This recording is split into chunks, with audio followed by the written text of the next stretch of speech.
saat aku membeli buah di tukang buah langganan.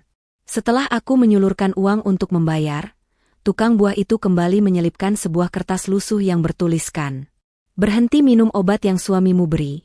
Itu adalah racun yang dia beli setiap hari. Kalau tidak, kau akan mati perlahan." Aku syok tak menyangka suamiku yang begitu sempurna di mataku. Ternyata dia. Sebelum ceritanya dimulai, silahkan tulis di kolom komentar dari daerah mana saja teman-teman yang menonton cerita ini. Jangan lupa like dan subscribe agar channel ini bisa semakin berkembang dan bisa mempersembahkan cerita yang lebih menarik lagi. Matahari siang itu bersinar terik sekali, seolah ingin membakar aspal jalanan pasar yang sudah mulai retak di sana-sini. Udara terasa begitu pengap, bercampur dengan aroma amis ikan, bau sayuran busuk yang terinjak, dan asap knalpot kendaraan yang lalu lalang tanpa aturan. Di tengah hiruk-pikuk pasar tradisional yang padat itu, Diva melangkah pelan dengan napas yang terasa agak berat. Wanita berhijab warna pastel itu menyeka keringat dingin yang tiba-tiba menetes di pelipisnya. Belakangan ini, tubuhnya memang terasa aneh. Ia mudah lelah, sering pusing, dan jantungnya kerap berdebar tanpa alasan yang jelas. Namun, ia memaksakan diri untuk keluar rumah hari ini demi membeli buah naga merah kesukaannya di kios langganan. Dokter bilang ia kurang darah, dan suaminya, Faisal, selalu menyarankan agar ia banyak makan buah selain rutin meminum obat-obatan mahal yang dibelikannya. Diva merapatkan tas tangannya saat berdesakan dengan seorang ibu-ibu yang membawa keranjang belanjaan besar. Kepalanya kembali berdenyut nyeri, sebuah sensasi yang kini sudah menjadi sahabat karibnya setiap bangun tidur. Ia mencoba mengabaikan rasa sakit itu dan memfokuskan pandangannya ke ujung lorong pasar, tempat kios buah Pak Joko berada. Pak Joko adalah pedagang buah yang jujur dan ramah. Sudah 5 tahun Diva menjadi pelanggan tetapnya, bahkan sejak ia baru menikah dengan Faisal. Biasanya, Pak Joko akan menyapanya dengan suara lantang dan tawa yang renyah, menanyakan kabar Faisal atau sekadar bercanda tentang harga cabai yang naik turun. Namun, hari ini ada yang berbeda. Dari kejauhan, Diva bisa melihat Pak Joko sedang menata tumpukan jeruk dengan gerakan yang kaku. Pria parubaya itu tampak gelisah. Matanya liar bergerak ke kiri dan ke kanan, seolah sedang mengawasi sesuatu atau seseorang. Tidak ada senyum ramah yang biasanya menghiasi wajah keriputnya. Ketika Diva mendekat dan berdiri di depan kiosnya, Pak Joko justru tersentak kaget. Buah jeruk di tangannya hampir saja menggelinding jatuh. Ia menatap Diva bukan dengan tatapan menyambut, melainkan dengan sorot mata ketakutan yang mendalam. Keringat sebesar biji jagung terlihat jelas di dahi pria tua itu, padahal ia berdiri di bawah naungan terpal kios yang teduh. Diva mencoba tersenyum, berusaha mencairkan suasana yang tiba-tiba terasa tegang dan canggung.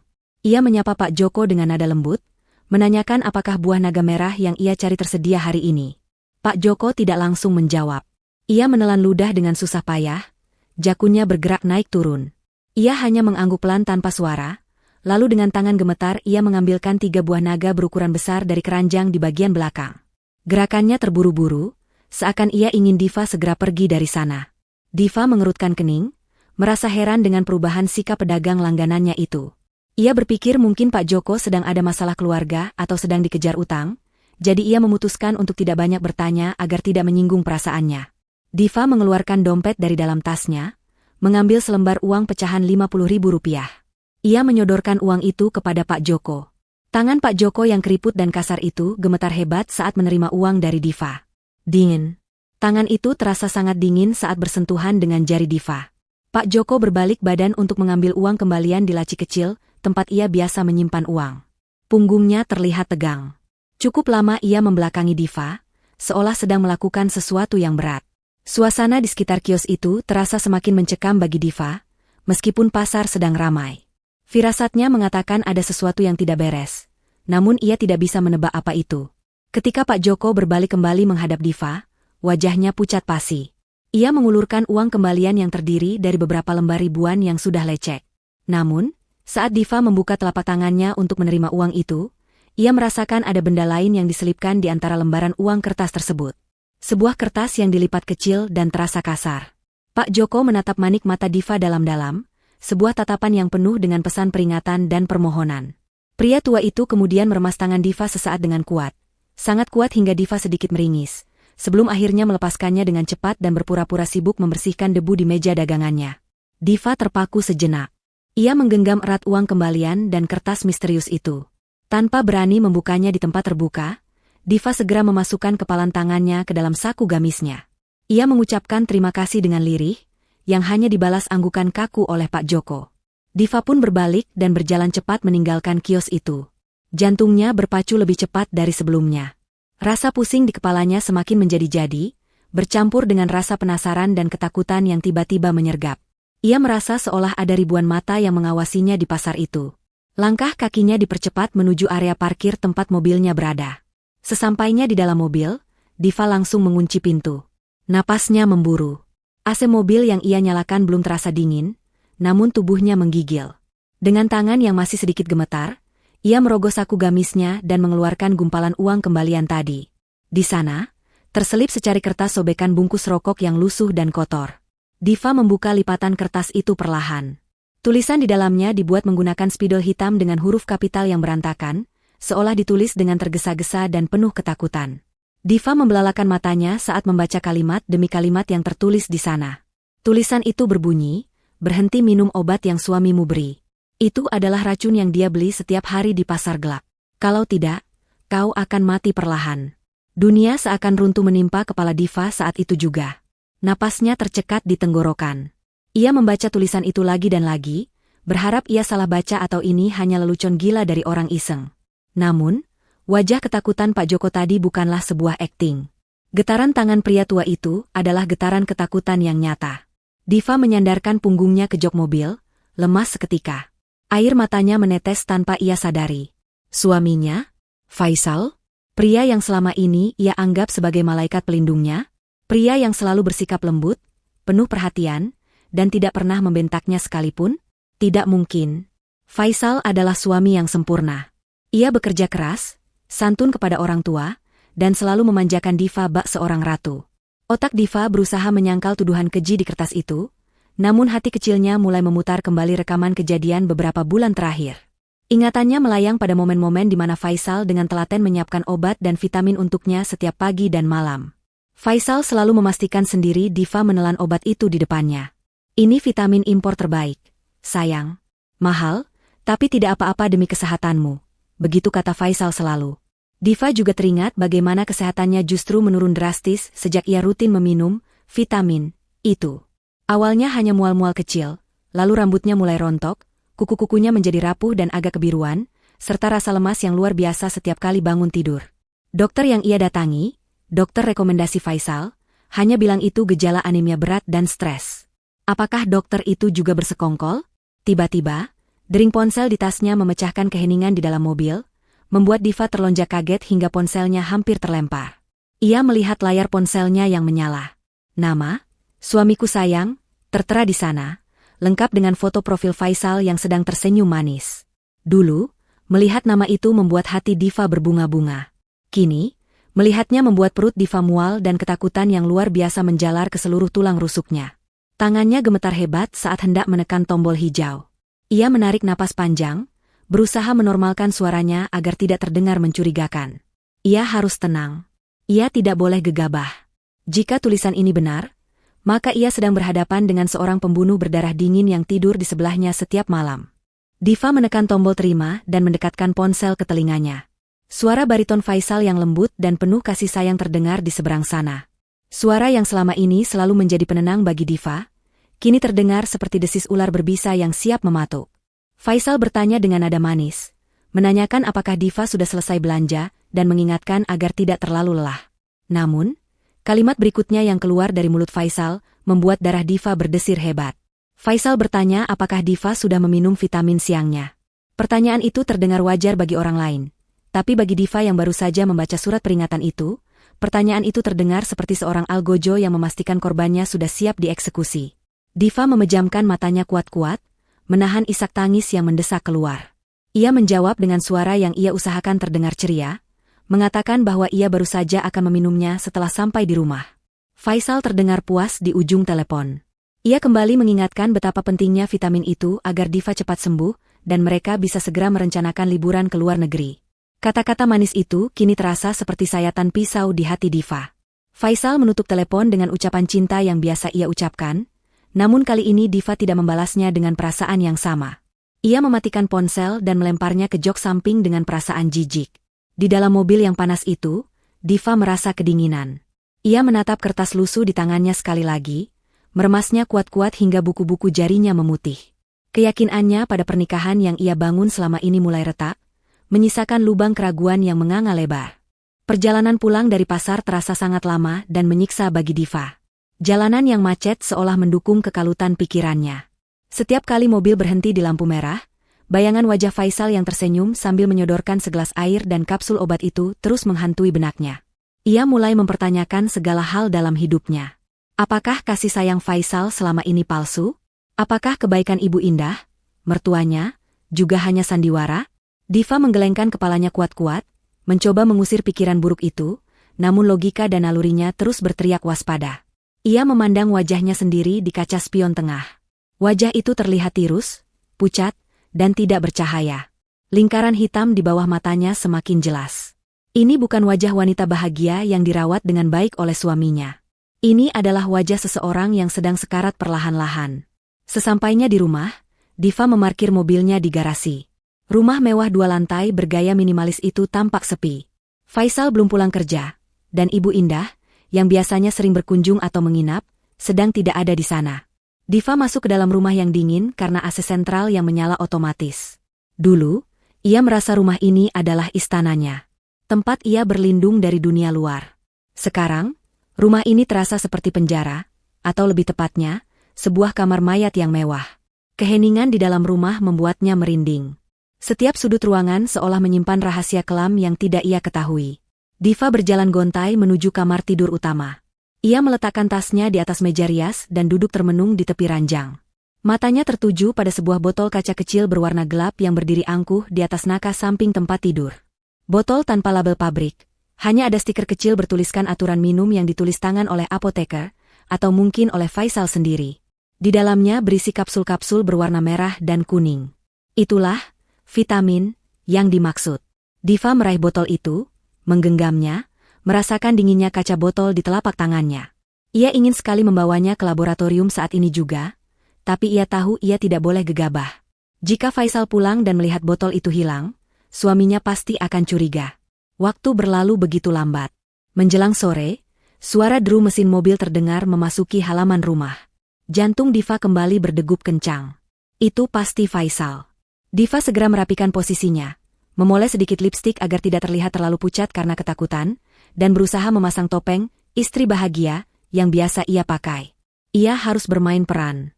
Ini adalah pertaruhan nyawa. Pintu kamar terbuka, dan sosok Faisal muncul di ambang pintu. Pria itu masih mengenakan setelan jas kantor yang rapi, dasinya sedikit longgar, wajahnya tampak lelah namun langsung berubah cerah saat melihat Diva. Aroma parfum mahal menyeruak masuk bersama kedatangannya, aroma yang dulu Diva sukai namun kini membuatnya mual. Faisal berjalan mendekat, mencium kening Diva dengan lembut, lalu duduk di sebelahnya. Ia bertanya bagaimana hari Diva dengan nada yang sangat perhatian. Tangan Faisal membelai pipi Diva, sentuhan yang membuat kulit Diva meremang ngeri. Diva menjawab seadanya, mengatakan ia hanya sedikit lelah setelah dari pasar. Faisal mengangguk mengerti, lalu matanya langsung tertuju pada botol obat di atas nakas. Dengan gerakan yang sudah sangat terlatih, Faisal mengambil botol itu, mengeluarkan 1 kapsul, dan mengambil gelas air yang selalu tersedia di sana. Ia menyodorkan kapsul itu ke mulut Diva. Tatapan matanya intens, menuntut, seolah tidak akan beranjak sebelum Diva menelan benda itu. Ayo diminum, sayang. Biar kamu tidak lemas terus. Aku tidak tega melihatmu sakit, ucap Faisal lembut. Diva menatap kapsul di tangan suaminya. Dalam hatinya ia berteriak, menjerit ketakutan. Namun, fisiknya bergerak sesuai insting bertahan hidup. Diva membuka mulutnya, membiarkan Faisal memasukkan kapsul itu. Ia meminum air yang disodorkan. Namun, ia tidak menelannya. Dengan teknik yang pernah ia lihat di film, Diva menyembunyikan kapsul itu di bawah lidahnya. Ia berpura-pura menelan dengan gerakan kerongkongan yang meyakinkan, lalu tersenyum tipis pada Faisal. Faisal tampak puas. Ia mengusap kepala Diva sekali lagi sebelum berdiri untuk pergi mandi. Begitu pintu kamar mandi tertutup dan suara gemericik air terdengar, Diva melompat dari kasur. Ia berlari ke kamar mandi tamu di luar kamar tidur agar tidak terdengar. Di sana, ia memuntahkan kapsul yang mulai terasa pahit di bawah lidahnya ke dalam kloset, lalu menyiramnya. Ia berkumur berkali-kali, menghilangkan jejak rasa obat itu. Napasnya tersengal-sengal. Ia menatap pantulan dirinya di cermin wastafel. Air matanya kembali tumpah. Ternyata benar.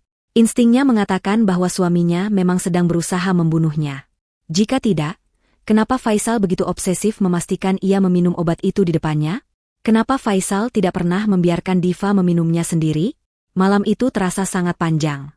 Diva berpura-pura tidur lebih awal, memunggungi Faisal. Ia bisa merasakan Faisal naik atas ranjang, memeluknya dari belakang. Pelukan yang terasa seperti lilitan ular sanca. Diva menahan napas, berusaha membuat ritme napasnya teratur seolah ia sudah terlelap. Butuh waktu berjam-jam, hingga akhirnya dengkuran halus terdengar dari mulut Faisal. Suaminya sudah tidur nyenyak. Diva membuka matanya perlahan. Kamar itu gelap, hanya diterangi cahaya lampu jalan yang masuk dari celah tirai. Ini adalah kesempatannya. Ia harus mencari bukti. Ia harus tahu kenapa Faisal melakukan ini. Apakah ada wanita lain? Atau ada alasan lain yang lebih gila? Dengan gerakan sangat pelan dan hati-hati, Diva bangun dari tempat tidur. Ia melangkah tanpa suara di atas karpet tebal, menuju sofa di sudut kamar tempat Faisal biasa meletakkan tas kerjanya. Tangan Diva gemetar saat menyentuh kulit tas kerja berbahan kulit asli yang mahal itu. Ia membuka resletingnya perlahan, berdoa agar suaranya tidak membangunkan Faisal. Ia mulai menggeledah isi tas itu. Ada laptop, agenda kerja, dan beberapa berkas kantor. Diva menyalakan senter dari ponselnya dengan cahaya paling redup. Ia memeriksa satu persatu kertas yang ada di sana. Tidak ada yang aneh pada awalnya, hanya dokumen proyek biasa. Namun, di saku bagian dalam tas yang tersembunyi, jari Diva menyentuh sebuah amplop tebal berwarna coklat. Ia menariknya keluar. Amplop itu tidak disegel. Diva mengeluarkan isinya. Itu adalah surat resmi dengan kop perusahaan tempat Faisal bekerja. Mata Diva membelalak membaca judul surat itu, Surat Peringatan Ketiga dan Pemberitahuan Audit Eksternal. Diva membaca isinya dengan cepat. Surat itu menyatakan bahwa ada selisih dana yang sangat besar, mencapai miliaran rupiah, yang menjadi tanggung jawab Departemen Keuangan yang dipimpin Faisal. Perusahaan memberikan tenggat waktu hingga akhir bulan depan sebelum audit eksternal dilakukan dan kasus ini dilaporkan ke pihak berwajib jika dana tersebut tidak bisa dipertanggungjawabkan. Diva menutup mulutnya dengan tangan, menahan jeritan kaget. Suaminya korupsi. Faisal, yang selalu terlihat alim dan berintegritas, ternyata seorang pencuri. Belum selesai rasa kagetnya, Diva menemukan kertas lain yang terlipat di balik surat peringatan itu. Itu adalah struk belanja dari sebuah butik mewah di pusat kota. Tanggalnya baru 2 hari yang lalu.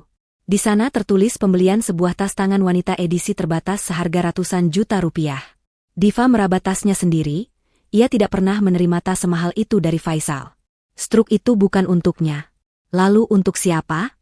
Di bagian bawah tumpukan kertas itu, Diva menemukan sebuah polis asuransi jiwa atas namanya sendiri. Nilai pertanggungannya fantastis. Dan di sana, tertera nama Faisal sebagai ahli waris tunggal jika Diva meninggal dunia. Kepingan puzzle itu mulai tersusun di kepala Diva. Korupsi. Audit yang akan datang. Wanita lain. Asuransi jiwa. Dan kematian Diva. Semuanya saling berkaitan. Faisal butuh uang besar untuk menutupi korupsinya sebelum audit bulan depan. Dan uang itu akan didapat dari asuransi kematian Diva, serta penjualan aset warisan Diva. Tubuh Diva merosot ke lantai. Kakinya lemas tak bertulang. Ia merasa mual melihat fakta yang terpampang jelas di depan matanya. Pria yang tidur mendengkur di kasur itu bukan suaminya, melainkan monster yang siap menumbalkannya demi uang dan kebebasan. Diva menatap Faisal dengan tatapan nanar. Rasa cinta yang tersisa di hatinya lenyap seketika, berganti dengan rasa benci dan dendam yang membara. Ia mengembalikan semua dokumen itu ke posisi semula dengan rapi, persis seperti sedia kala. Ia tidak boleh ketahuan sudah mengetahui rahasia ini. Ia harus bermain cantik. Diva menghapus air matanya dengan kasar. Malam ini, Diva yang lugu dan penurut telah mati. Yang tersisa adalah seorang istri yang akan berjuang mempertahankan nyawanya dan membalaskan setiap tetes racun yang telah masuk ke tubuhnya. Diva kembali naik ke tempat tidur, berbaring di samping pembunuhnya dengan mata yang nyalang menatap langit-langit kamar, menyusun rencana perlawanan dalam diam. Pagi itu, cahaya matahari menelisik masuk melalui celah gorden kamar yang sedikit terbuka, jatuh tepat di wajah Diva yang sudah terjaga sejak subuh. Berbeda dengan pagi-pagi sebelumnya di mana ia selalu merasa berat untuk sekadar membuka kelopak mata, hari ini Diva merasakan sebuah perubahan kecil namun signifikan pada tubuhnya. Rasa pusing yang biasanya menghantam kepalanya begitu ia bangun tidur, kini terasa jauh lebih ringan. Jantungnya tidak lagi berdebar tak beraturan seperti orang yang habis berlari maraton, dan rasa mual yang menyiksa perutnya perlahan mulai mereda. Ini baru 2 hari ia berhenti mengonsumsi vitamin pemberian Faisal, namun efek pemulihan tubuhnya begitu nyata. Fakta ini semakin menguatkan kebenaran pahit yang tertulis di kertas lusuh itu. Tubuhnya selama ini tidak sakit karena penyakit alami, melainkan sedang berjuang melawan racun yang dicekokkan secara paksa oleh orang yang paling ia percayai. Diva bangkit dari tempat tidur dan berjalan menuju cermin besar di sudut kamar. Ia mengamati pantulan dirinya. Meskipun wajahnya masih terlihat agak tirus dan lingkaran hitam di bawah matanya belum sepenuhnya hilang, namun ada rona kehidupan yang mulai kembali di pipinya. Kulitnya tidak lagi seputih kertas seperti minggu lalu. Diva menyentuh pipinya sendiri, merasakan kehangatan darah yang mengalir di sana. Ia bersyukur, namun di saat yang sama, ketakutan kembali menyergap. Jika ia terlihat semakin sehat, Faisal pasti akan curiga. Suaminya itu bukan orang bodoh. Faisal adalah pengamat yang teliti, terutama untuk hal-hal yang berkaitan dengan rencananya. Diva sadar ia harus bermain peran lebih baik lagi. Ia mengambil bedak tabur yang warnanya 1 tingkat lebih terang dari kulitnya, lalu memulaskannya tebal-tebal ke wajahnya agar terlihat pucat kembali. Ia juga sengaja membuat rambutnya sedikit berantakan dan membiarkan matanya terlihat sayu. Suara langkah kaki mendekat ke arah kamar membuat Diva buru-buru merapikan peralatan riasnya. Pintu terbuka, dan Faisal masuk dengan senyum khasnya yang kini tampak mengerikan di mata Diva. Pria itu membawa nampan berisi segelas susu hangat dan tentu saja, botol vitamin terkutuk itu. Diva mengatur napasnya, berusaha menekan rasa jijik yang meluap-luap di dadanya. Ia kembali duduk di tepi ranjang, membungkukkan badannya sedikit untuk memberi kesan ia masih lemas. Faisal duduk di sampingnya, meletakkan nampan di nakas, lalu mengelus punggung Diva dengan lembut. Sentuhan itu terasa panas dan menjijikan, seolah ada ribuan jarum yang menusuk kulit punggung Diva. Faisal bertanya dengan suara lembut yang dibuat-buat, menanyakan apakah tidur Diva nyenyak semalam.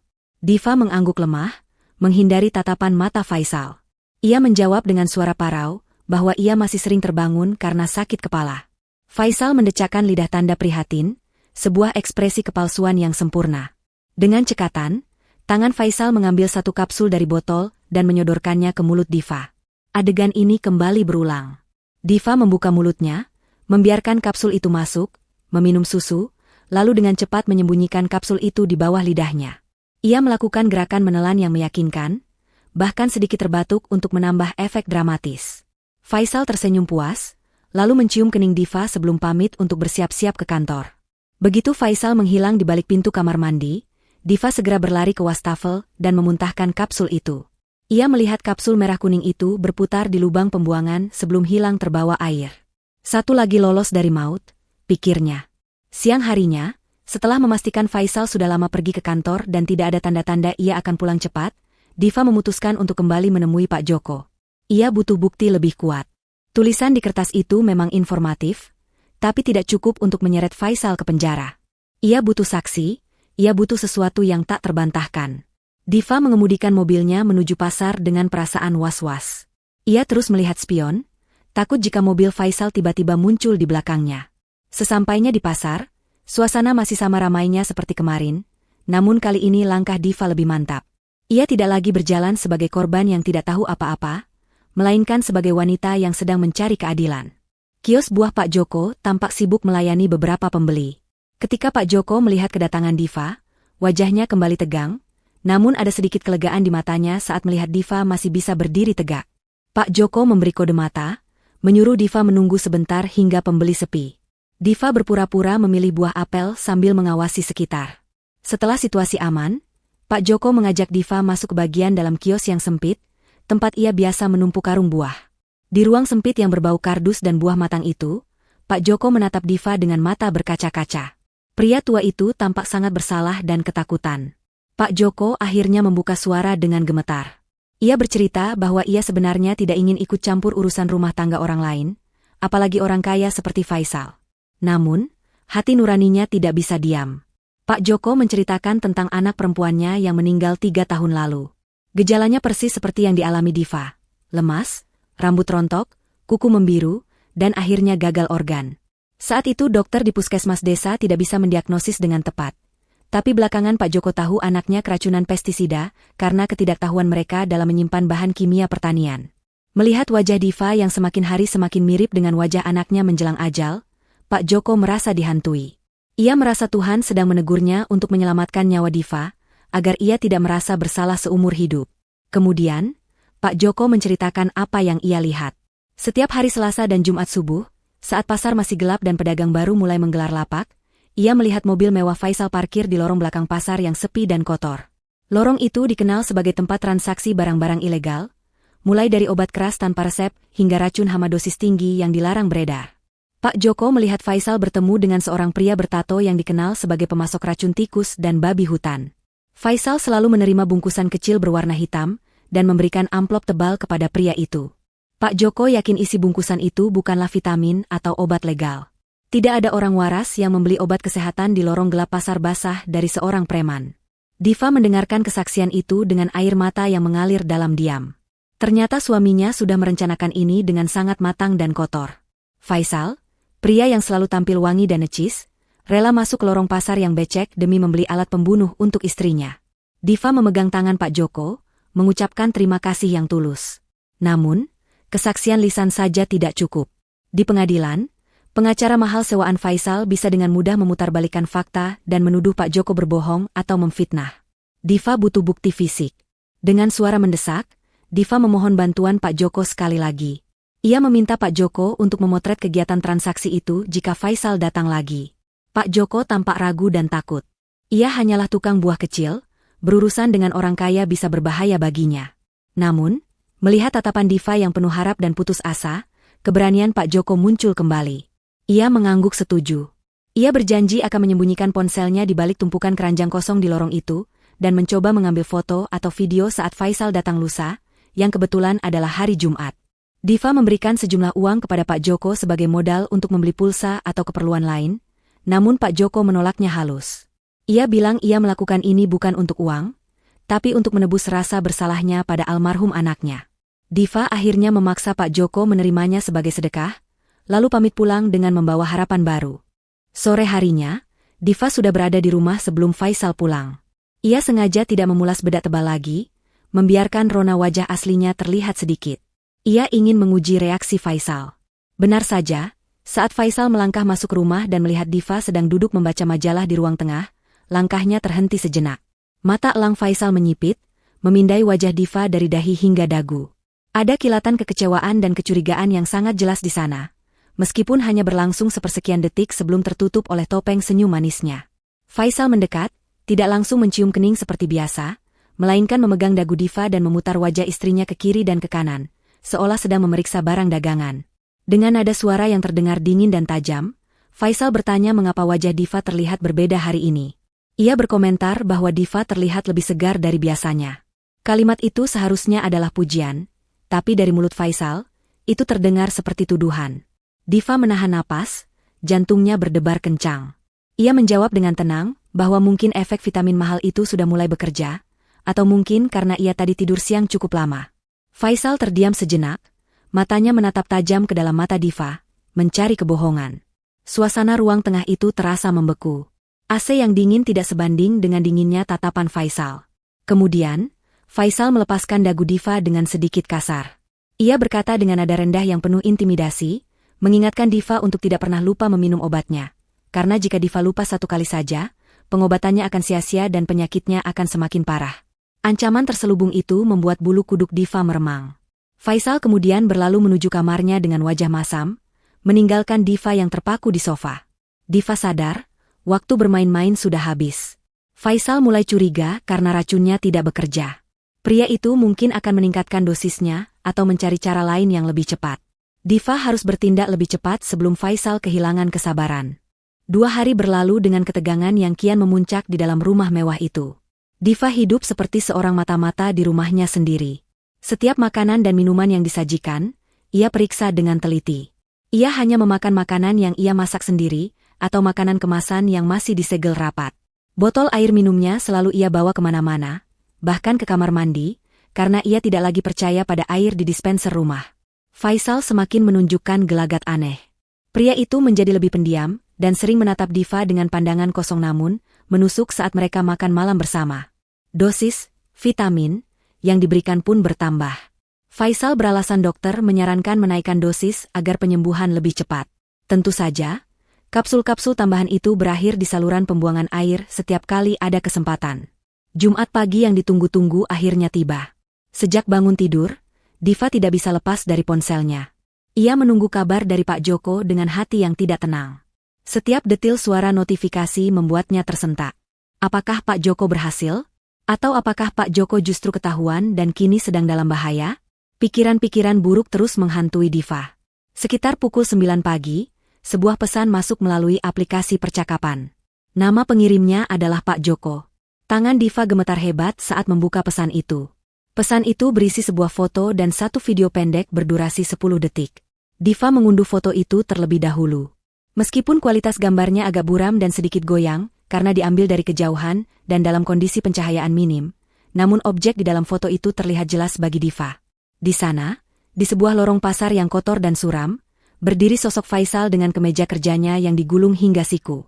Ia sedang menerima bungkusan plastik hitam dari seorang pria bertubuh kurus kering yang penuh tato di lengan. Wajah Faisal terlihat serius dan tidak sabar. Namun, yang membuat napas Diva tercekat bukan hanya itu. Di latar belakang foto, terlihat mobil SUV hitam milik Faisal dengan pintu penumpang depan yang terbuka setengah. Di dalam mobil itu, duduk seorang wanita yang wajahnya tertangkap kamera dengan cukup jelas karena cahaya lampu jalan yang menerpa kaca mobil. Wanita itu adalah Ibu Indah. Diva menutup mulutnya, menahan jeritan kaget. Ponsel di tangannya nyaris terjatuh. Ibu Indah? Ibu mertuanya yang selama ini selalu bersikap manis, yang selalu membawakannya bubur ayam saat ia sakit, yang selalu memanggilnya dengan sebutan, menantu kesayangan ibu? Wanita tua yang selalu tampil dengan pakaian gamis syari dan tasbih di tangan itu, ada di lokasi transaksi racun ilegal pada jam 5 subuh? Dunia Diva serasa berputar. Pengkhianatan Faisal sudah cukup menyakitkan. Tapi mengetahui bahwa Ibu Indah juga terlibat membuat luka itu semakin dalam dan bernanah. Ternyata, kebaikan Ibu Indah selama ini hanyalah topeng untuk menutupi niat busuknya. Mereka berdua, ibu dan anak, bersekongkol untuk membunuhnya. Diva kemudian memutar video pendek yang dikirimkan Pak Joko. Video itu tidak memiliki suara yang jelas karena jarak yang jauh, hanya terdengar suara hiruk-pikuk pasar di kejauhan. Namun, visualnya berbicara banyak. Terlihat Faisal masuk kembali ke dalam mobil setelah transaksi selesai. Ibu Indah terlihat menepuk lengan Faisal sambil tersenyum lebar, seolah memberi selamat atas keberhasilan anaknya mendapatkan barang tersebut. Keduanya tampak tertawa kecil sebelum mobil itu melaju pergi meninggalkan lorong pasar. Tawa di atas rencana pembunuhan. Diva merasa mual membayangkan tawa itu. Betapa kejamnya hati manusia yang silau oleh harta. Bukti foto dan video ini sudah cukup untuk meyakinkan Diva tentang siapa lawan sebenarnya. Namun, untuk membawa kasus ini ke ranah hukum dan memastikan mereka tidak bisa mengelak, Diva butuh bukti motif yang kuat. Ia harus tahu apa yang mereka bicarakan. Ia harus mendengar sendiri rencana jahat itu keluar dari mulut mereka. Kebetulan, hari ini adalah hari Jumat, dan biasanya Ibu Indah akan datang berkunjung ke rumah untuk makan siang bersama setelah salat Jumat. Ini adalah kesempatan emas yang tidak boleh disia-siakan. Diva segera bersiap. Ia keluar rumah sebentar dengan alasan ingin membeli bahan kue ke supermarket. Padahal, tujuannya adalah toko elektronik di pusat kota. Di sana, ia membeli sebuah alat penyadap suara mini berbentuk flash disk dan sebuah kamera pengawas kecil yang bentuknya menyerupai gantungan kunci.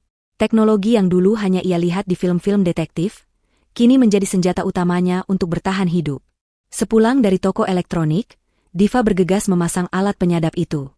Ia menempelkan alat penyadap suara di bawah meja ruang tamu menggunakan selotip hitam, tempat di mana Faisal dan Ibu Indah biasa duduk mengobrol. Kamera kecil ia letakkan di antara tumpukan buku di rak, mengarah langsung ke sofa utama. Jantungnya berdegup kencang saat melakukan semua itu, takut jika tiba-tiba Faisal pulang mendadak. Siang harinya, mobil Ibu Indah benar-benar datang. Wanita parubaya itu turun dari mobil dengan senyum sumringah, membawa rantang berisi makanan. Ibu bawakan opor ayam kesukaanmu, Nak Diva, serunya dengan nada yang begitu manis hingga membuat Diva ingin muntah. Diva memaksakan senyum terbaiknya, menyambut uluran tangan Ibu Indah dan mencium punggung tangannya. Sebuah gestur penghormatan yang kini terasa seperti mencium tangan iblis. Tak lama kemudian, Faisal juga pulang untuk istirahat makan siang. Mereka bertiga makan bersama di meja makan. Diva hampir tidak menyentuh makanannya, beralasan perutnya masih mual. Ibu Indah terus mendesak agar Diva makan banyak supaya cepat sembuh. Makanlah, ibu masak ini khusus buat kamu, biar tenagamu pulih, kata Ibu Indah. Padahal, Diva tahu mungkin saja opor itu juga sudah dibubuhi sesuatu. Setelah makan, Diva melancarkan rencananya. Ia berpura-pura sakit kepala hebat dan meminta izin untuk istirahat di kamar atas. Ia meninggalkan Faisal dan Ibu Indah berduaan di ruang tamu bawah. Ibu sama Faisal ngobrol saja dulu, Diva mau tidur sebentar, kepalanya pusing sekali, pamit Diva dengan wajah memelas. Ibu Indah mengangguk prihatin, menyuruh Diva segera istirahat. Begitu masuk kamar, Diva mengunci pintu. Namun, ia tidak tidur. Ia membuka laptopnya, menyambungkan headset, dan mengaktifkan aplikasi yang terhubung dengan alat penyadap di ruang tamu. Suara kresek-kresek terdengar sejenak. Lalu suara Faisal dan Ibu Indah terdengar jernih melalui headset di telinga Diva. Bagaimana, nak? Dia sudah minum yang dosis baru? Suara Ibu Indah terdengar, nadanya berubah total dari yang tadi lembut menjadi dingin dan mendesak. Tidak ada lagi kelembutan, yang ada hanya ketidaksabaran. Sudah, Bu. Tadi pagi dan barusan aku campur di jusnya. Tapi kok dia masih kuat jalannya? Padahal kata si Tato itu dosisnya sudah cukup buat bikin orang lumpuh dalam 3 hari. Jawab Faisal dengan nada frustrasi. Diva meremas ujung bajunya. Jusnya. Jus jeruk yang tadi ia minum sedikit saat makan siang. Untung ia hanya meminum seteguk dan memuntahkannya kembali ke tisu saat pura-pura mengelap mulut. Kamu harus pastikan dia mati sebelum akhir bulan ini. Faisal? Suara Ibu Indah meninggi, terdengar penuh emosi. Orang dari kantor pusat sudah menelepon ibu tadi pagi, menanyakan soal aset perusahaan yang kamu jaminkan itu. Audit tinggal 3 minggu lagi. Kalau sampai saat itu istrimu belum mati dan warisan tanah di kampung itu belum bisa kita jual, kita semua hancur. Kamu mau masuk penjara? Kamu mau ibu diusir dari rumah ibu dan hidup gembel? Diva menahan napas. Jadi ini masalahnya. Audit. Korupsi. Jaminan aset. Aku tahu, Bu. Aku juga pusing. Bentak Faisal, terdengar stres. Masalahnya, notaris bilang surat pengalihan aset itu butuh tanda tangan dia dalam kondisi sadar. Kalau dia mati mendadak tanpa tanda tangan, proses warisannya bakal lama di pengadilan agama. Makanya aku bikin dia sakit pelan-pelan supaya dia merasa putus asa, dan mau tanda tangan surat kuasa itu dengan alasan biaya berobat. Rencananya minggu depan aku bawa notaris itu ke sini. Ya sudah, percepat saja, potong Ibu Indah. Bikin dia makin lemah. Kalau perlu, jangan kasih dia makan apa-apa selain makanan yang sudah dikasih, obat, itu. Ingat, jatah bulanan ibu buat arisan sosialita juga sudah nunggak 2 bulan gara-gara, kamu pakai uangnya buat nutupin lubang korupsi itu. Malu ibu kalau sampai ketahuan miskin. Dan si Siska, simpananmu itu, dia juga neror ibu terus minta apartemen baru. Pusing ibu ngurusin hidupmu kalau kamu nggak becus begini. Iya, Bu. Tenang saja. Siska biar aku yang urus. Yang penting Diva, beres, dulu. Asuransi jiwanya juga lumayan, bisa buat lunasin sisa utang dan modal kita hidup mewah lagi. Jawab Faisal. Terdengar suara korek api dinyalakan, mungkin Faisal sedang merokok untuk meredakan stresnya. Air mata Diva mengalir deras membasahi pipinya, namun kali ini bukan air mata kesedihan, melainkan air mata kemarahan yang memuncak. Rekaman ini adalah bom waktu yang siap meledakkan kehidupan Faisal dan Ibu Indah. Mereka membicarakan kematian Diva seolah-olah sedang membicarakan bisnis ternak ayam yang gagal. Nyawa Diva tidak ada harganya di mata mereka dibandingkan dengan status sosial, arisan sosialita, dan apartemen untuk istri simpanan. Diva melepas headsetnya dengan kasar. Ia menyimpan file rekaman itu di 3 tempat berbeda. Di hard disk laptop, di cloud storage, dan ia kirimkan ke email pribadinya yang tidak diketahui Faisal. Bukti ini sudah lebih dari cukup. Motif harta, korupsi, dan perselingkuhan sudah terucap jelas. Sekarang, Diva tahu ia tidak punya waktu banyak. Mereka merencanakan kematiannya dalam waktu kurang dari 3 minggu. Minggu depan notaris akan datang. Itu artinya, Diva harus memainkan peran terakhirnya dengan sempurna. Ia akan memberikan tanda tangan itu, tapi bukan tanda tangan kemenangan bagi mereka, melainkan tanda tangan yang akan menjadi awal kehancuran mereka. Diva menatap cermin, menghapus air matanya, dan menyeringai dingin.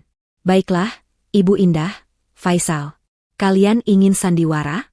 Aku akan berikan sandiwara terbaik yang pernah kalian lihat, sampai kalian lupa bahwa panggungnya sedang aku bakar. Sinar matahari pagi yang menerobos masuk melalui celah ventilasi tidak lagi mampu menghangatkan hati Diva yang telah membeku. Sejak mengetahui rencana busuk suami dan ibu mertuanya melalui rekaman penyadap suara itu, Diva telah bermetamorfosis.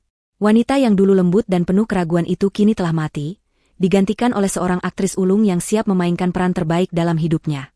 Diva tahu, untuk memenangkan perang ini, ia tidak boleh terlihat kuat.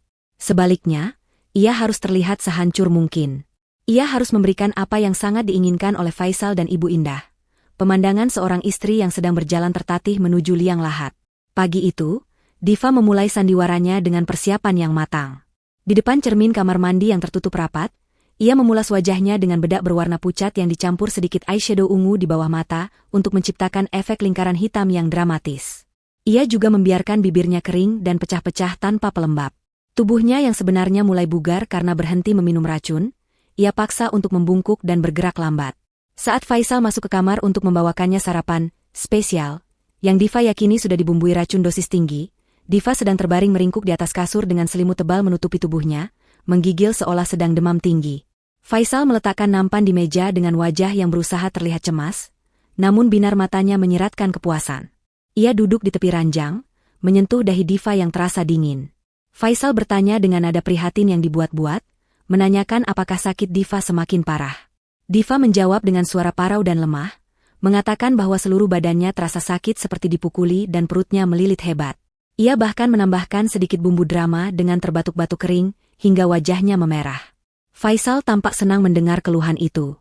Ia segera menyodorkan segelas jus jeruk yang warnanya terlihat sedikit lebih pekat dari biasanya. Faisal mendesak Diva untuk meminumnya agar tenaganya pulih. Dengan tangan yang sengaja dibuat gemetar hebat, Diva menerima gelas itu. Ia mendekatkan bibirnya ke gelas, meminum sedikit, lalu pura-pura tersedak dan memuntahkan kembali sebagian besar cairan itu ke handuk kecil yang ia pegang.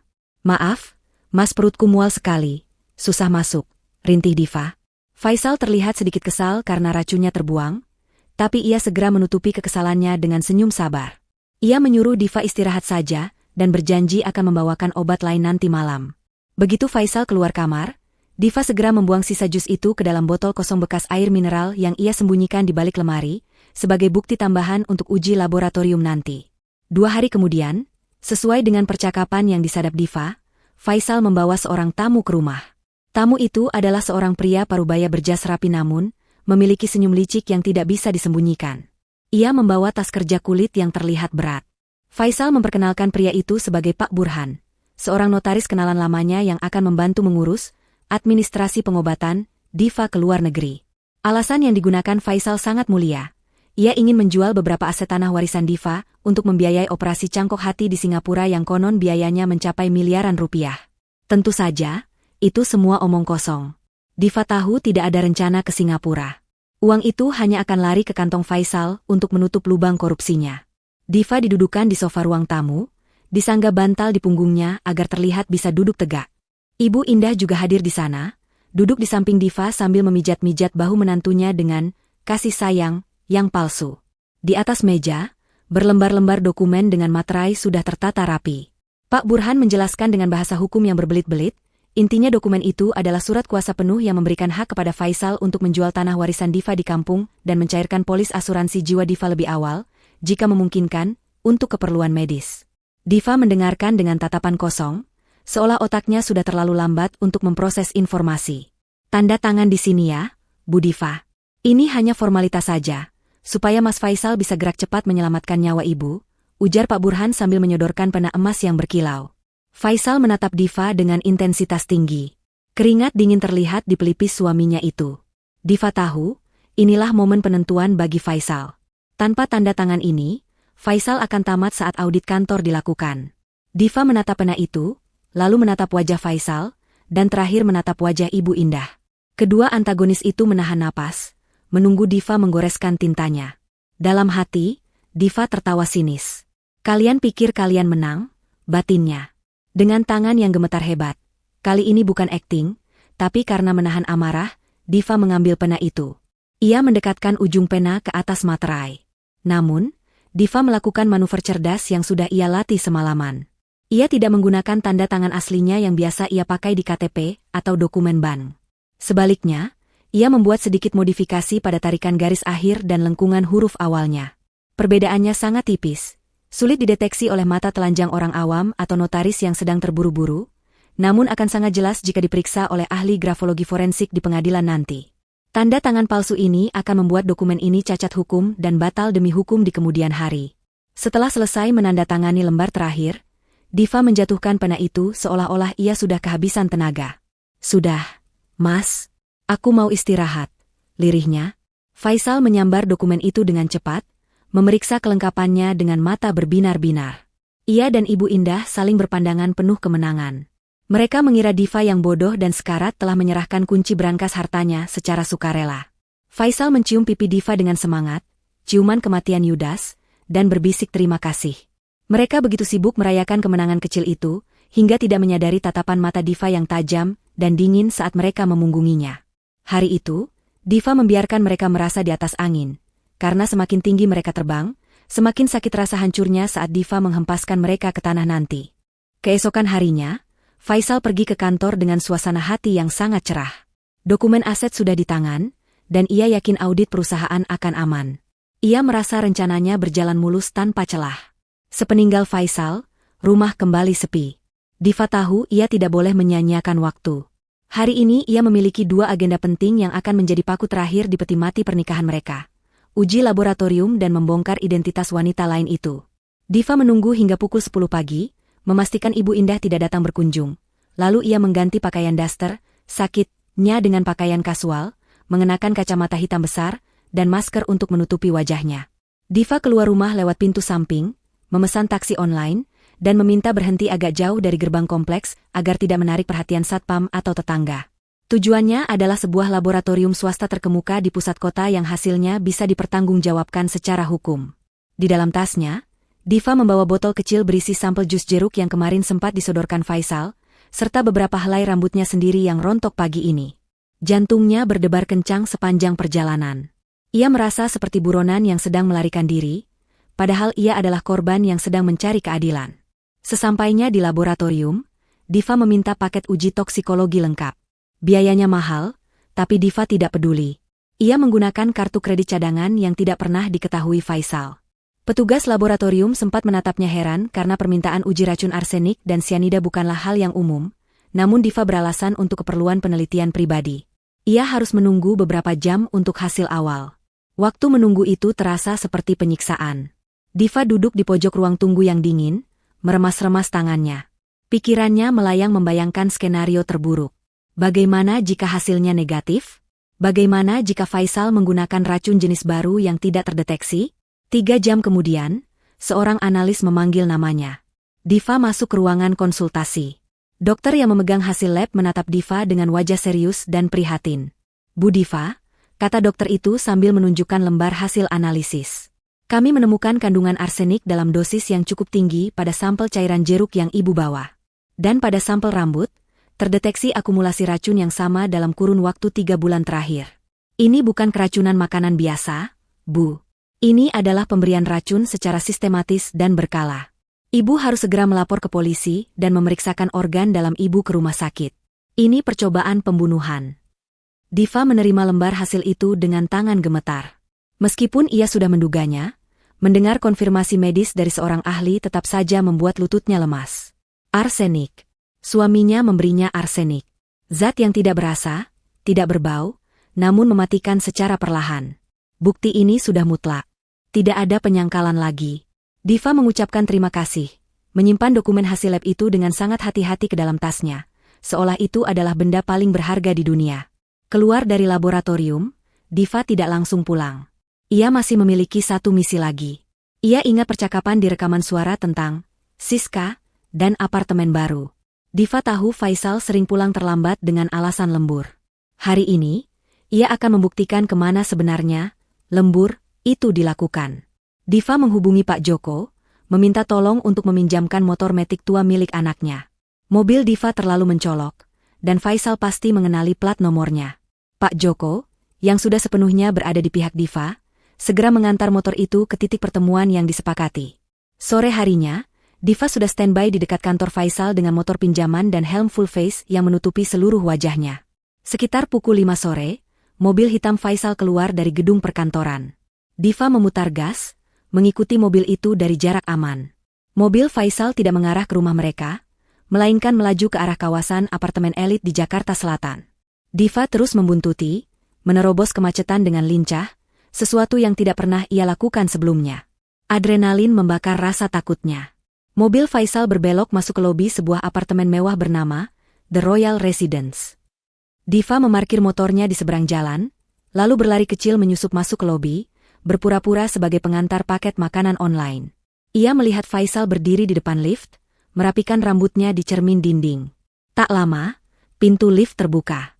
Seorang wanita muda yang cantik, berkulit putih mulus, dan mengenakan dress ketat keluar menyambut Faisal.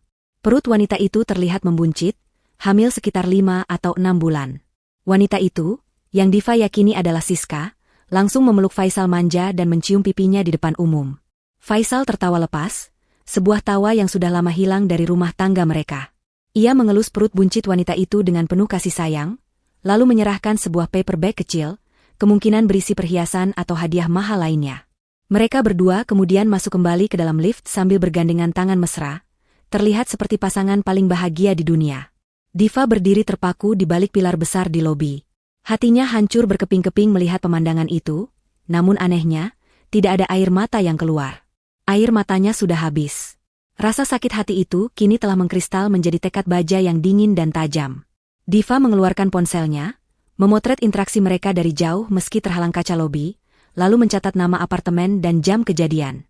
Ternyata, uang yang seharusnya menjadi hak masa depannya, uang hasil keringat orang tuanya, dan nyawanya sendiri, sedang dipertaruhkan hanya untuk membiayai kehidupan parasit wanita itu dan anak haram yang dikandungnya.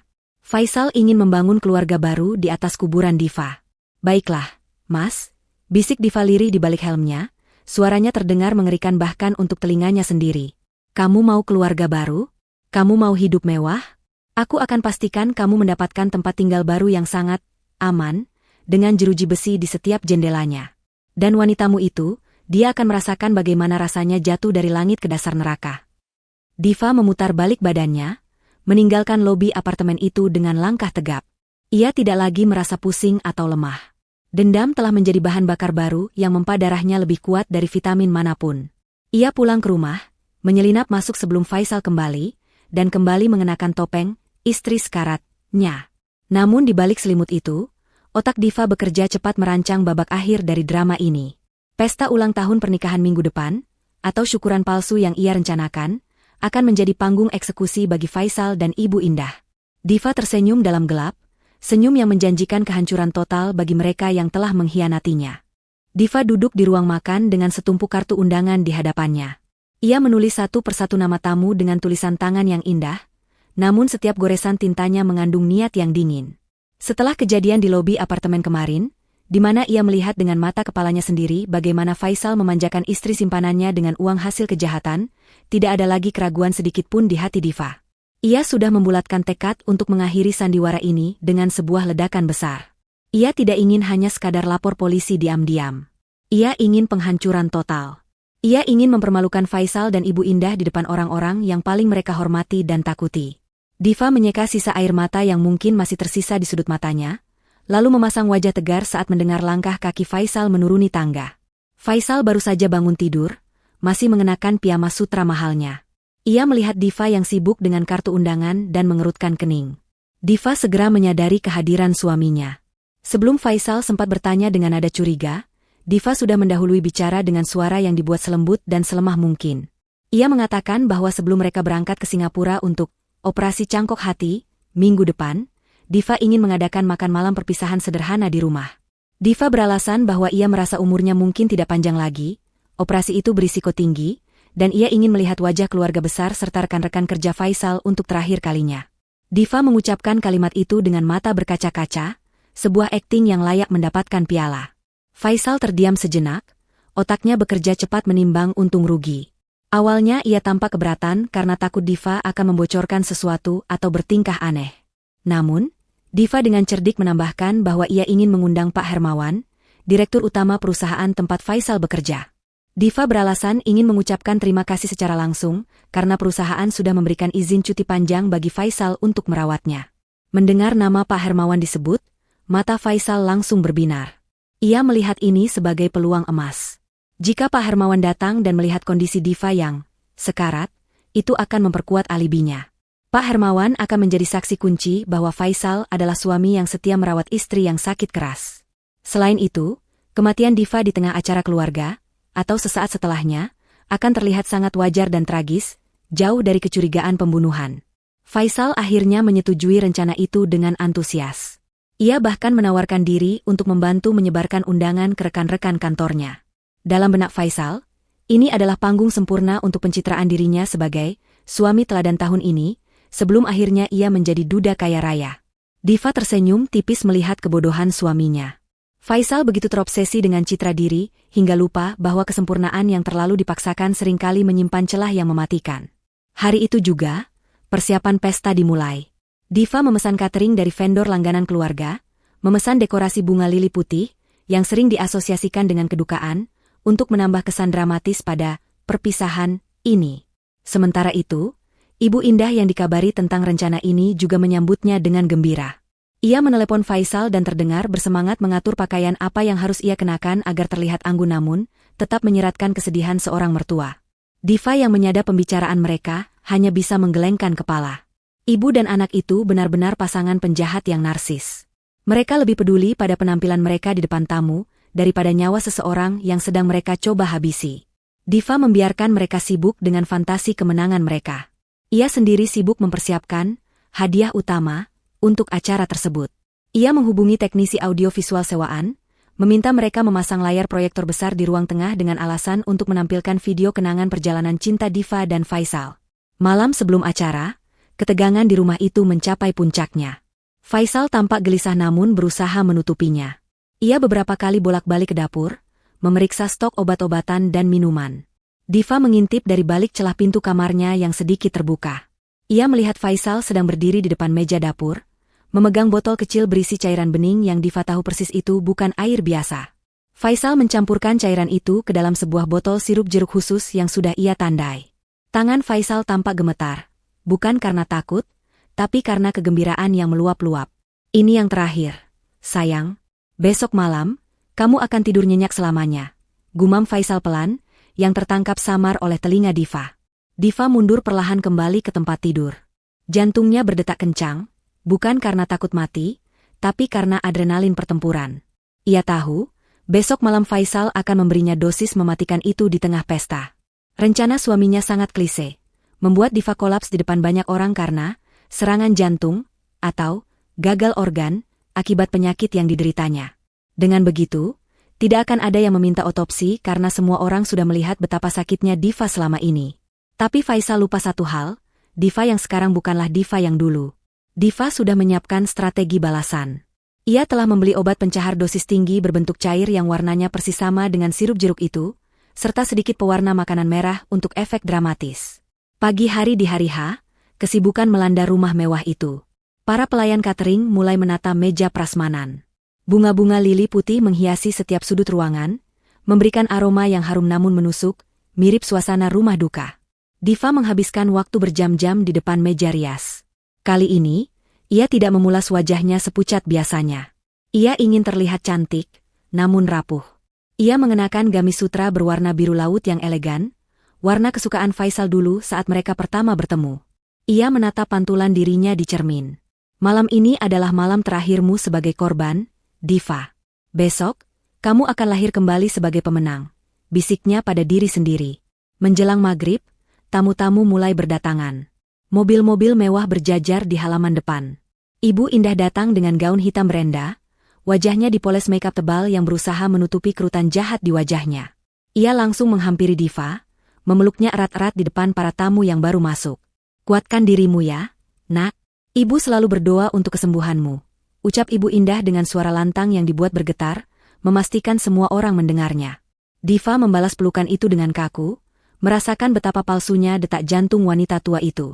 Faisal berdiri di samping mereka, menyalami setiap tamu dengan senyum sopan yang penuh keprihatinan, memainkan perannya sebagai suami yang tabah. Puncak ketegangan terjadi saat mobil sedan hitam mewah memasuki pelataran. Itu mobil Pak Hermawan, direktur utama. Faisal langsung bergegas menyambut bos besarnya itu. Ia menuntun Pak Hermawan masuk ruang tengah, memperkenalkannya pada Diva yang duduk lemah di sofa. Pak Hermawan, pria tua yang berwibawa, menatap Diva dengan iba. Saya turut prihatin dengan kondisi ibu. Faisal sering cerita di kantor kalau dia sangat khawatir dengan kesehatan ibu. Semoga pengobatan di Singapura nanti lancar, ujar Pak Hermawan tulus. Diva tersenyum tipis, menatap mata Pak Hermawan dalam-dalam. Terima kasih, Saya yakin malam ini akan menjadi malam yang sangat menentukan bagi kami semua. Bapak pasti akan melihat sisi lain dari suami saya yang selama ini tidak Bapak ketahui, jawab Diva penuh arti. Faisal tertawa canggung, mengira Diva sedang memujinya, padahal itu adalah sebuah peringatan. Faisal kemudian pamit sebentar ke dapur. Diva tahu, saatnya telah tiba. Faisal akan mengambil minuman spesial itu. Diva memberi kode mata pada Pak Joko, yang malam itu menyamar menjadi salah satu pelayan catering berkat bantuan Diva. Pak Joko mengangguk pelan dari sudut ruangan, tangannya siap di saklar lampu dan remote kontrol proyektor. Panggung sudah siap. Para pemain sudah di posisinya. Tirai drama babak terakhir akan segera diangkat, dan Diva bersiap untuk memberikan penampilan yang akan membuat Faisal dan Ibu Indah menyesal pernah melahirkannya ke dunia ini. Ruang tengah rumah mewah itu kini dipenuhi oleh sekitar 50 orang tamu. Suara denting sendok garpu beradu dengan piring porselen, diselingi percakapan pelan para tamu yang membicarakan betapa kasihannya nasib Diva. Lampu kristal di langit-langit memancarkan cahaya keemasan yang hangat, namun bagi Diva, suasana terasa sedingin es. Ia duduk di kursi utama yang menghadap ke arah layar proyektor besar yang saat ini masih menampilkan slideshow foto-foto pernikahan mereka yang romantis. Foto-foto itu diambil 5 tahun lalu, saat senyum mereka masih tulus, sebelum racun keserakahan merusak segalanya. Setiap kali foto berganti, hati Diva terasa nyeri, namun nyeri itu segera tertutup oleh lapisan amarah yang tebal. Faisal muncul dari arah dapur membawa nampan perak. Di atasnya, terdapat 2 gelas kristal berisi jus jeruk yang berwarna kuning cerah. Faisal berjalan membelah kerumunan tamu dengan langkah percaya diri. Semua mata tertuju padanya. Ia terlihat begitu tampan dan setia, membawakan minuman untuk istrinya yang sakit. Saat Faisal mendekat, Diva bisa melihat butir-butir keringat di dahi suaminya. Ada ketegangan yang tersembunyi di balik senyum lebar itu. Faisal meletakkan nampan di meja kecil di depan Diva. Sayang, ini jus jeruk segar kesukaanmu. Aku buatkan khusus, dengan vitamin tambahan supaya kamu kuat menyapa Pak Hermawan dan tamu-tamu lainnya, ucap Faisal dengan suara yang cukup keras agar terdengar oleh Pak Hermawan yang duduk tak jauh dari mereka. Diva menatap 2 gelas itu. Sekilas keduanya terlihat identik. Namun, Diva melihat tanda kecil berupa goresan tipis di tatakan gelas sebelah kanan, tanda yang sudah ia buat sebelumnya pada gelas yang ia siapkan di dapur, namun Faisal tidak menyadarinya karena terlalu gugup. Gelas kanan adalah gelas yang aman, gelas kiri adalah gelas maut. Faisal, dengan tangan gemetar samar, mengambil gelas kiri dan menyodorkannya pada Diva. Minumlah, Dek, bujuk Faisal. Diva menerima gelas itu. Jantungnya berdegup kencang. Ia tahu, satu tegukan dari gelas ini bisa mengirimnya ke rumah sakit atau bahkan ke liang lahat jika dosisnya benar-benar tinggi seperti yang dikatakan di rekaman. Tapi Diva sudah siap. Saat Faisal berbalik badan untuk mengambil gelasnya sendiri dan bersiap mengajak tamu bersulang, Diva dengan gerakan secepat kilat, memanfaatkan momen saat seorang pelayan, Pak Joko, menjatuhkan nampan kosong dengan suara keras di sudut ruangan, menukar posisi gelas di tangannya dengan gelas di meja, atau lebih tepatnya, menukar gelasnya dengan gelas milik Faisal yang belum sempat diambil suaminya. Insiden jatuhnya nampan itu membuat semua orang, termasuk Faisal, menoleh kaget ke arah Pak Joko. Dalam hitungan detik itu, pertukaran terjadi. Ketika Faisal kembali menoleh ke arah Diva, Diva sudah memegang gelas yang aman, sementara gelas beracun, yang sebenarnya sudah Diva tukar isinya dengan obat pencahar super kuat dan pewarna saat ia menyelinap ke dapur sore tadi sebelum Faisal masuk, kini berada di sisi Faisal. Ayo, Mas. Kita bersulang untuk masa depan, kata Diva sambil tersenyum manis, senyum yang kali ini terlihat sangat misterius. Faisal, yang tidak menyadari pertukaran itu karena sibuk menenangkan tamu akibat suara gaduh tadi, mengambil gelas yang tersisa. Ia mengangkat gelasnya tinggi-tinggi. Untuk kesembuhan istriku tercinta, Diva. Dan untuk kesuksesan kita semua, seru Faisal. Ibu Indah di pojok ruangan bertepuk tangan paling keras. Matanya berbinar menatap Diva meminum jus itu. Diva meminum jusnya sampai habis. Faisal juga meminum jusnya dalam sekali teguk untuk menunjukkan solidaritas. Cairan dingin mengalir di tenggorokan mereka. Diva merasakan kesegaran jeruk asli. Faisal merasakan sesuatu yang sedikit berbeda, mungkin agak pahit, tapi ia mengabaikannya, mengira itu rasa kulit jeruk yang ikut terperas. Nah, Bapak Ibu sekalian, suara Diva tiba-tiba terdengar lantang dan tegas, jauh berbeda dari suara lemahnya beberapa menit lalu. Ia berdiri tegak, membuang selimut yang menutupi kakinya. Semua tamu terdiam, kaget melihat perubahan drastis itu. Sebelum kita menikmati hidangan penutup, saya ingin mempersembahkan sebuah video spesial. Ini bukan video kenangan masa lalu, tapi video tentang kebenaran yang selama ini tersembunyi di rumah ini. Faisal mengerutkan kening. Diva, kamu mau apa? Video apa ini? Tanyanya panik. Diva tidak menjawab. Ia menekan tombol play pada remote yang ia sembunyikan di balik bantal sofa. Layar proyektor berkedip, foto pernikahan mereka menghilang. Ruangan menjadi hening. Tiba-tiba, muncullah video buram namun jelas. Video Faisal di lorong pasar gelap, menerima bungkusan racun dari preman bertato. Suara kasak-kusuk mulai terdengar dari para tamu. Itu Pak Faisal? Ngapain dia di tempat kumuh begitu? Bisik seseorang. Video berganti. Kini yang muncul bukan gambar, tapi gelombang suara rekaman audio yang divisualisasikan. Suara Faisal dan Ibu Indah terdengar menggelegar melalui sound system mahal yang dipasang di setiap sudut ruangan. Kamu harus pastikan dia mati sebelum akhir bulan ini, Faisal. Audit tinggal 3 minggu lagi. Kalau istrimu belum mati dan warisannya belum cair, kamu masuk penjara karena korupsi itu. Suara Ibu Indah terdengar jernih dan kejam. Wajah Pak Hermawan, sang direktur utama, berubah merah padam. Ia mengenali suara itu. Ia mengenali konteks pembicaraan itu. Korupsi? Gumamnya kaget. Lalu matanya menatap tajam ke arah Faisal. Faisal mematung. Darahnya seolah berhenti mengalir. Wajahnya pucat pasi, lebih pucat dari mayat. Ia mencoba berteriak, matikan. Itu bohong. Itu editan AI. Tapi suaranya tercekat. Tiba-tiba, perutnya terasa seperti diremas oleh tangan raksasa. Efek obat pencahar dosis ganda yang dicampur Diva mulai bekerja dengan kecepatan kilat, diperparah oleh kepanikan psikologis yang luar biasa. Keringat dingin mengucur deras dari dahi Faisal. Video terus berlanjut. Dan si Siska, simpananmu itu, dia juga neror ibu terus minta apartemen baru. Kali ini, giliran keluarga besar Diva yang terkejut. Tante dan paman Diva menutup mulut mereka tak percaya. Ibu Indah yang berdiri di pojok ruangan, tampak seperti orang yang tersambar petir. Ia mencoba berjalan mendekati proyektor untuk mencabut kabelnya, tapi langkahnya terhenti saat Pak Joko dan 2 orang satpam kompleks, yang sudah dikoordinasikan Diva, masuk ke ruangan dan menghalanginya. Di tengah kekacauan itu, Faisal ambruk ke lantai. Ia memegangi perutnya, mengerang kesakitan. Bukan hanya sakit perut biasa, ia merasa ususnya seperti dipelintir. Ia juga mulai merasa pusing hebat dan pandangannya kabur. Efek sugesti ketakutan karena ia berpikir ia baru saja meminum racun yang ia siapkan untuk Diva. Sakit tolong racun. Rintih Faisal sambil berguling di lantai karpet mahal itu. Mulutnya mulai mengeluarkan busa tipis, efek pewarna makanan yang bereaksi dengan air liur, trik yang Diva pelajari dari internet. Diva berjalan perlahan mendekati suaminya yang terkapar menyedihkan. Ia berdiri menjulang di atas Faisal, menatapnya dengan tatapan dingin tanpa belas kasih. Tamu-tamu mundur, memberi jarak, ketakutan melihat pemandangan itu. Pak Hermawan berdiri, menuntut penjelasan. Tenang saja, Pak Hermawan, dan Bapak Ibu semua, kata Diva dengan suara tenang yang menguasai ruangan. Suami saya tidak keracunan mematikan. Dia hanya meminum jus yang dia racik sendiri untuk saya. Saya menukarnya tadi. Tapi jangan khawatir, saya tidak sejahat dia. Saya sudah mengganti arsenik itu dengan obat pencahar. Jadi yang dia rasakan sekarang hanyalah sakit perut akibat dosa-dosanya sendiri. Diva kemudian menoleh ke arah Pak Hermawan. Pak Direktur, rekaman tadi asli. Suami saya menggelapkan dana perusahaan untuk membiayai gaya hidup ibunya dan selingkuhannya. Semua bukti transfer, audit palsu, dan polis asuransi kematian saya yang ingin dia cairkan, sudah saya kirimkan ke email Bapak dan juga ke pihak kepolisian 5 menit yang lalu. Suara sirene polisi terdengar meraung-raung mendekati rumah itu, seolah menjadi musik latar yang sempurna bagi kehancuran Faisal dan Ibu Indah.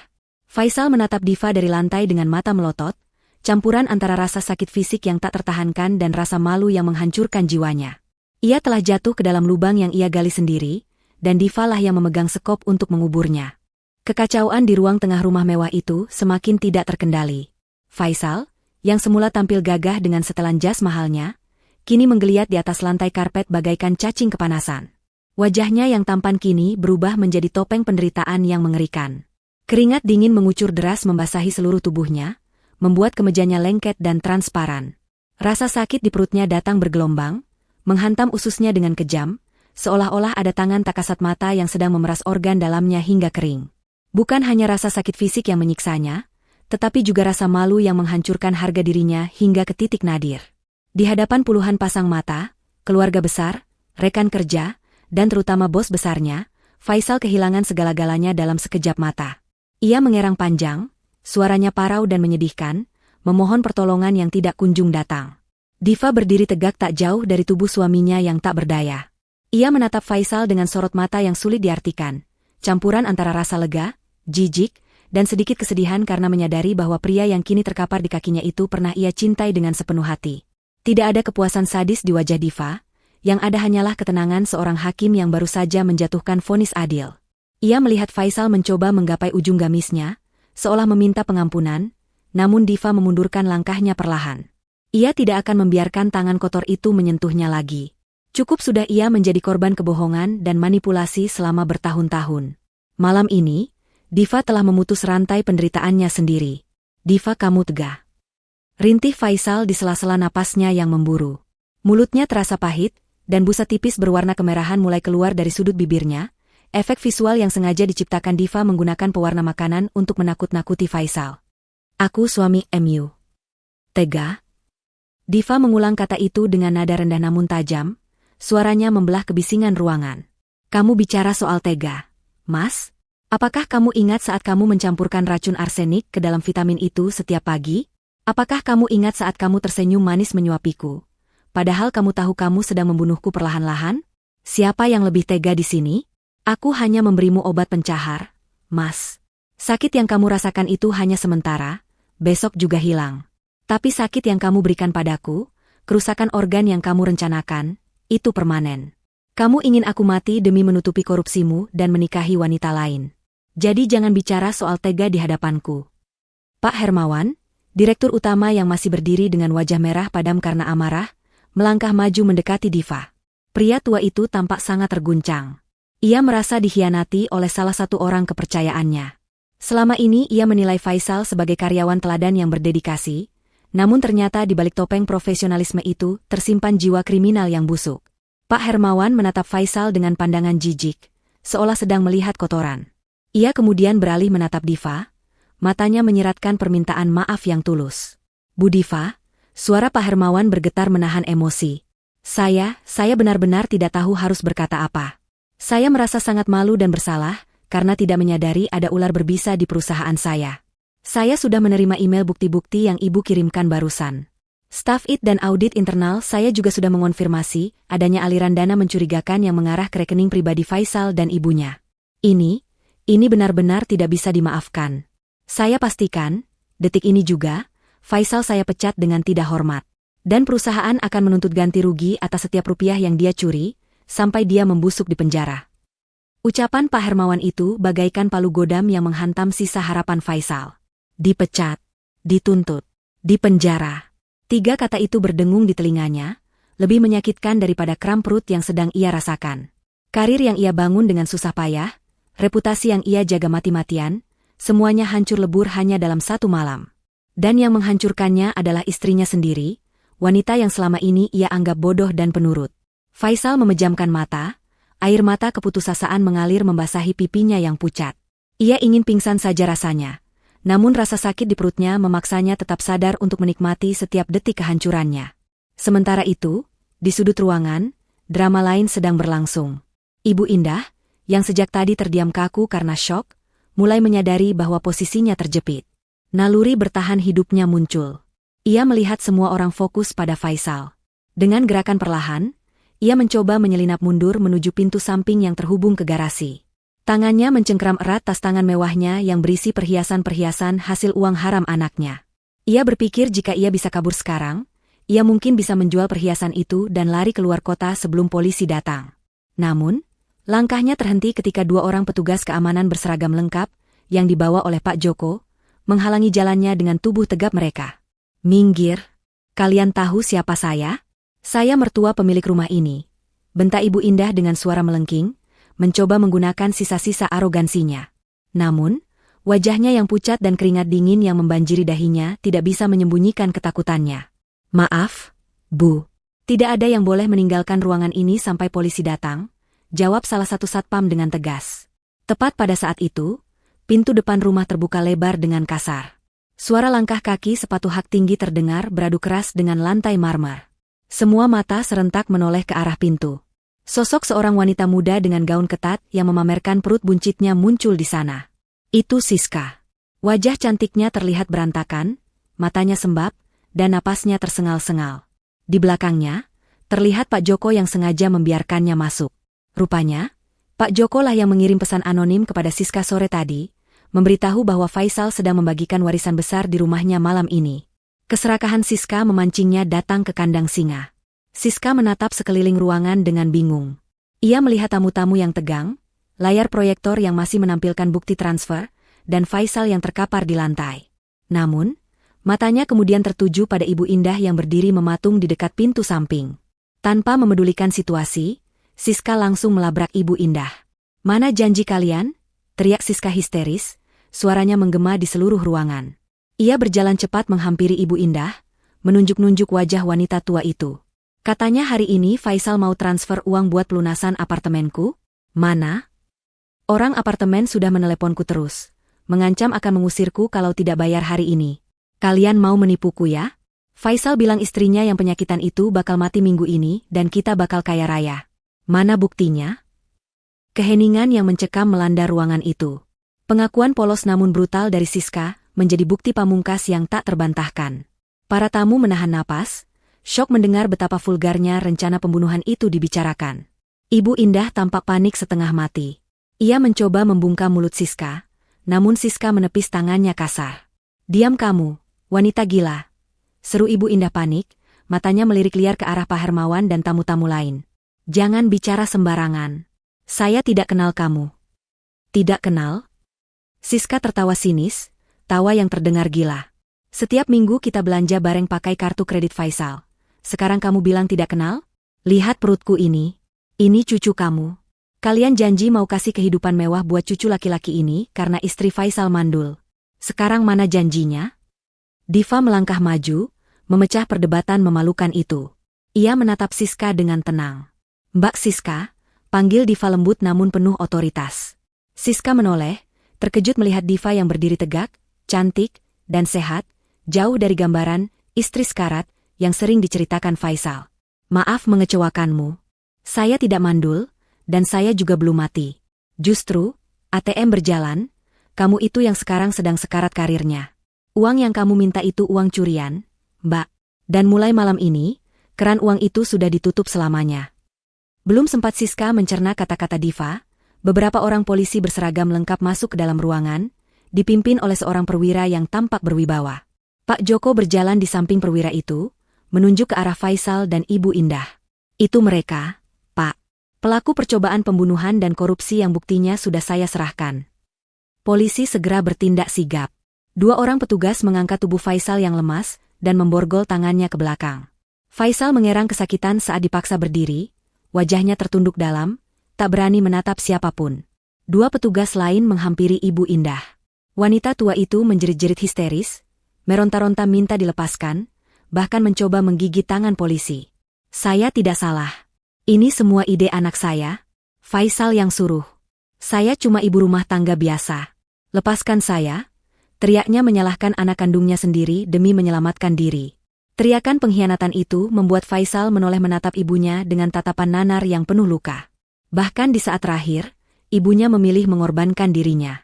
Siska yang melihat Faisal diborgol langsung mundur ketakutan. Wajahnya pucat pasi menyadari bahwa impian hidup mewahnya telah musnah. Ia mencoba kabur, tapi seorang polisi wanita menahannya. "Anda juga harus ikut ke kantor polisi untuk dimintai keterangan sebagai saksi kunci dan penerima aliran dana hasil kejahatan," tegas polwan itu. Siska menangis meraung-raung, memohon-mohon agar tidak dibawa, namun sia-sia. Satu persatu mereka digiring keluar rumah menuju mobil patroli yang menunggu dengan lampu rotator biru yang menyala terang. Para tamu undangan menatap iring-iringan itu dengan pandangan mencemooh. Pak Hermawan menggelengkan kepalanya kecewa, lalu menghampiri Diva dan menyalaminya dengan erat. "Ibu wanita yang hebat. Maafkan kami yang selama ini buta. Kalau ibu butuh bantuan hukum untuk menuntaskan ini, pengacara perusahaan siap membantu ibu." Diva mengangguk, mengucapkan terima kasih dengan sopan. Setelah polisi dan sebagian besar tamu pergi, rumah besar itu kembali hening. Namun kali ini, keheningannya berbeda. Bukan lagi keheningan yang mencekam seperti kuburan, melainkan keheningan yang melegakan setelah badai besar berlalu. Diva duduk kembali di sofa, Tubuhnya terasa lelah luar biasa, namun hatinya seringan kapas. Ia menatap gelas jus jeruk di meja yang tidak jadi diminum Faisal. Jus itu tampak segar dan manis, namun di balik kesegarannya, tersimpan niat jahat yang gagal. Diva mengambil gelas itu, berjalan ke dapur, dan menuang isinya ke wastafel. Ia mencuci gelas itu hingga bersih, seolah sedang mencuci sisa-sisa kenangan buruk tentang suaminya. Malam ini, Diva akan tidur sendirian di rumah besar itu. Namun untuk pertama kalinya dalam waktu yang lama, ia tahu ia akan tidur nyenyak tanpa rasa takut tidak akan bangun lagi esok pagi. 6 bulan telah berlalu sejak malam penangkapan yang menggemparkan itu. Musim hujan mulai berganti menjadi musim kemarau, membawa langit biru cerah yang sejalan dengan kehidupan baru Diva. Proses hukum terhadap Faisal dan Ibu Indah berjalan cukup cepat berkat bukti-bukti telak yang dikumpulkan Diva dan dukungan penuh dari tim hukum perusahaan Pak Hermawan. Tidak ada celah bagi mereka untuk mengelak. Rekaman suara, video transaksi, hasil uji laboratorium, hingga kesaksian Pak Joko dan Siska, yang akhirnya bernyanyi demi meringankan hukumannya sendiri, semuanya menjadi jerat yang tak terputuskan. Hari pembacaan vonis menjadi berita utama di beberapa media lokal. Diva hadir di ruang sidang dengan mengenakan pakaian serba putih, wajahnya tampak segar dan berseri, sangat kontras dengan penampilan Faisal dan Ibu Indah yang duduk di kursi pesakitan. Faisal terlihat kurus kering, matanya cekung, dan rambutnya mulai memutih karena stres berat. Ibu Indah lebih menyedihkan lagi. Wanita yang dulu selalu tampil glamor itu kini tampak tua, ringkih, dan tatapan matanya kosong. Mereka berdua bahkan tidak saling bicara selama persidangan.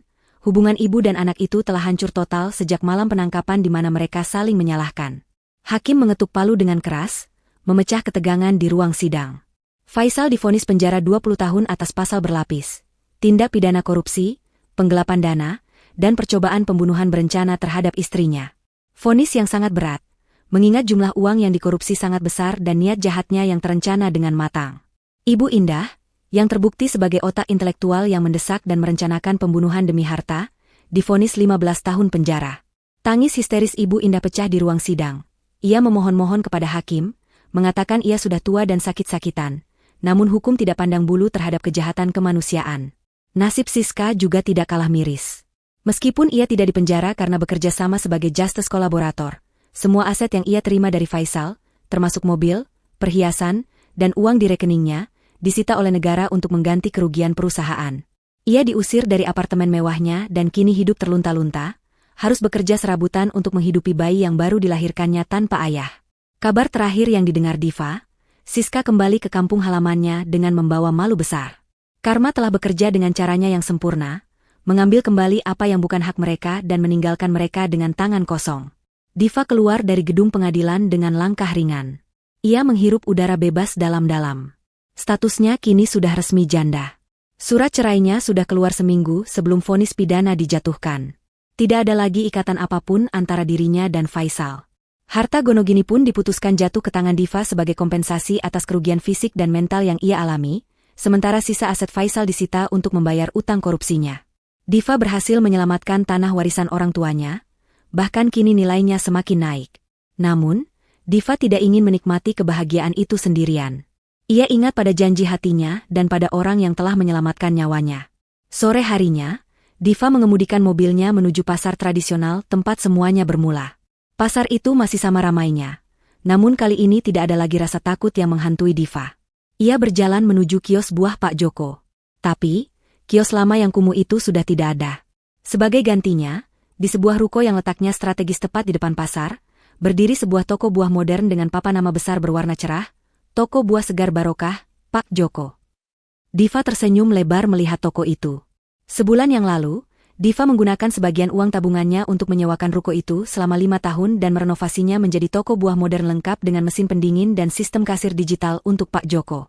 Ia ingin Pak Joko bekerja di tempat yang layak, tidak lagi kepanasan dan kehujanan di lapak kaki 5. Pak Joko sedang sibuk melayani pembeli yang antre, wajahnya berseri-seri penuh kebahagiaan. Ketika melihat Diva datang, Pak Joko langsung meninggalkan pelanggannya sebentar dan berlari menyambut Diva. Bu Diva. Masya Allah, makin sehat saja kelihatannya, sapa Pak Joko dengan mata berbinar. Ia menyalami Diva dengan penuh hormat. Terima kasih banyak loh, Bu. Toko ini rezekinya lancar sekali. Saya sampai harus nambah 2 karyawan buat bantu-bantu. Alhamdulillah, Pak. Itu rezeki Bapak karena kejujuran Bapak. Kalau bukan karena kertas lusuh dari Bapak waktu itu,